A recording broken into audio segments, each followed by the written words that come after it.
ഹോ, തളർന്നുപോയി. സംഭവം എന്താണെന്ന് വെച്ച് കഴിഞ്ഞാൽ തുടരും സിനിമ കാണാൻ പോയതാണ്. കാണാൻ പോയിട്ട് തിരികെ വന്നു. ഉച്ചയ്ക്ക് ന്യൂൺ ഷോയാണ് കണ്ടത് കേട്ടോ. അപ്പം ഇതാണ് ടിക്കറ്റ്. സംഭവം കാണാൻ പറ്റുമെന്ന് തോന്നുന്നു. അപ്പോൾ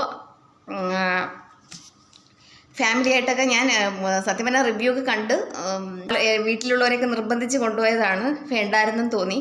സംഭവം വേറെ ഒന്നുമല്ല, പടത്തിനെ ഡിഗ്രേഡ് ചെയ്യുന്നൊന്നുമല്ല. ഈ ചുമപ്പ് മയയില്ലേ, അത് തന്നെയാണ് തുടരും. സംഭവം വേറെ ഒന്നുമല്ല, എന്തോ എനിക്കിഷ്ടപ്പെട്ടില്ല കേട്ടോ.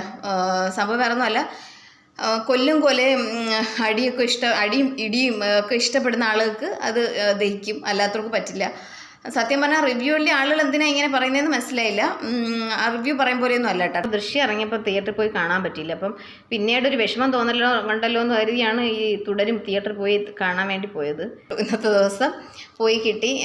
മോഹൻലാലിനെയൊക്കെ ഭയങ്കര സന്തോഷത്തിൽ കാണാനൊക്കെ ഓടിപ്പോയതാണ്. അങ്ങനെ പല രംഗങ്ങളിലും തല കുനിച്ചിരിക്കേണ്ടി വന്നു. കാരണം എന്ന് വെച്ച് കഴിഞ്ഞാൽ നമുക്ക് അത്ര ദഹിക്കില്ലായിരുന്നു. ഭയങ്കര പൈശാചികവും ക്രൂരത, ഇത്രയും അതിക്രൂരമായിട്ടൊന്നും കാണിക്കേണ്ട. ശരിക്കും പറഞ്ഞാൽ ആ സിനിമ എടുത്തത് ക്രൂരമായി കാണിക്കാനാണോ പോലും തോന്നിപ്പോയി. പിന്നെ റിയാലിറ്റി എന്ന് പറയുന്ന സാധനം എനിക്ക് തോന്നിയില്ല.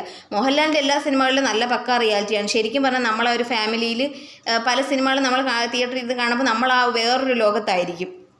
സിനിമ തീരുന്ന പോലും അറിയത്തില്ല. പക്ഷേ ഇത് തീർന്നോ സമയം എത്രയായി, തീരാറായോ എന്നൊക്കെ ഉള്ളൊരു ചിന്തയായിരുന്നു മനസ്സിൽ. ഇപ്പോൾ ട്രെയിലറൊക്കെ കുറച്ചേ കാണിക്കുന്നുള്ളൂ. അങ്ങനെ ഭയങ്കര ഒരു സംഭവമായിട്ടൊന്നും എനിക്ക് തോന്നിയില്ല. പക്ഷേ ആളുള്ള റിവ്യൂ കേട്ടപ്പോൾ മോഹൻലാലിൻ്റെ ഒരു തിരിച്ചുവരെ, മോഹൻലാൽ എവിടെയും പോയിട്ടില്ല. മോഹൻലാലും മമ്മൂട്ടിയൊക്കെ ഇവിടെ തന്നെയുണ്ട്. എനിക്ക് സത്യം പറഞ്ഞാൽ ബേസിക്കലി ഞാൻ മോഹൻലാൽ ഫാനാണ്. എനിക്ക് മമ്മൂട്ടിയുടെയും മോഹൻലാലും ഒക്കെ ഒരേപോലെ ഇഷ്ടപ്പെടുന്ന ആളാണ്. എൻ്റെ പേജ് എടുത്ത് നോക്കിയാൽ അറിയാം. മെയ് 21 ലാലേട്ടൻ്റെ ബർത്ത്ഡേ ഒക്കെ ഞാൻ പാട്ടൊക്കെ എഴുതിയിടാറുണ്ട്.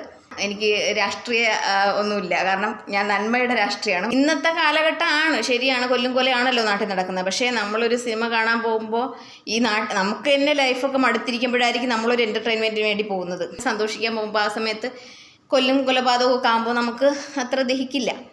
തുടക്കം എന്തൊരു ചേലാണ് ആ പാട്ടുണ്ടായിരുന്നു, അത് നല്ല പാട്ടായിരുന്നു. പിന്നെ അതുപോലെ കൊണ്ടാട്ടം പാട്ട് സൂപ്പർ. അത് സത്യം പറഞ്ഞാൽ തിയേറ്ററിൽ അതെങ്കിലും ഇരുന്ന് ആസ്വദിക്കാമല്ലോ എന്ന് വിചാരിച്ചപ്പോൾ ആ പാട്ടും തിയേറ്ററിൽ ഇല്ലായിരുന്നു, കൊണ്ടാട്ടം പാട്ടില്ലായിരുന്നു. പിന്നെ ആസ്വദിക്കാൻ പറ്റിയത് അതിനകത്ത് നമ്മുടെ പഴയ ഒരു പാട്ടുണ്ടായിരുന്നു, ശാന്തമീ രാത്രിയിൽ, ആ പാട്ടുണ്ടായിരുന്നു കേട്ടോ. അത് നല്ലതായിട്ട് ആസ്വദിക്കാൻ പറ്റി. ദൃശ്യവും പുലിമുരുകനൊക്കെ ആരൊക്കെയോ സാമ്യം ചെയ്ത് പറഞ്ഞു. പക്ഷേ അതൊന്നും സാമ്യം ചെയ്യാൻ, ആ ദൃശ്യവും പുലിമുരുകനൊക്കെ എന്ത് കിടില്ല സൂപ്പർ സിനിമ. അതിൻ്റെ ഒന്നും അറ്റത്ത് പോലും എത്താനില്ല ഈ സിനിമ. ലാലേട്ടനോടുള്ള ഇഷ്ടം പോലും കുറഞ്ഞു പോയി. ലാലേട്ടൻ വേണ്ടായിരുന്നു ഇതിനകത്ത്. വല്ല സുരേഷ് ഗോപിയൊക്കെ ആണെന്നുണ്ടെങ്കിൽ നമ്മൾ കാണാൻ പോകത്തുമില്ലായിരുന്നു. എൻ്റെ അഭിപ്രായത്തിൽ തുടരും എന്നല്ല, ഇത് തുടരരുത് എന്നാണ് പറയാനുള്ളത്. കാരണം എന്ന് വെച്ച് കഴിഞ്ഞാൽ ഈ കാലഘട്ടത്തിലൊക്കെ നടക്കുന്ന ഇങ്ങനെയൊക്കെയാണ്. അപ്പോൾ അത് തുടരരുത് എന്നാണ് എൻ്റെ ആഗ്രഹം.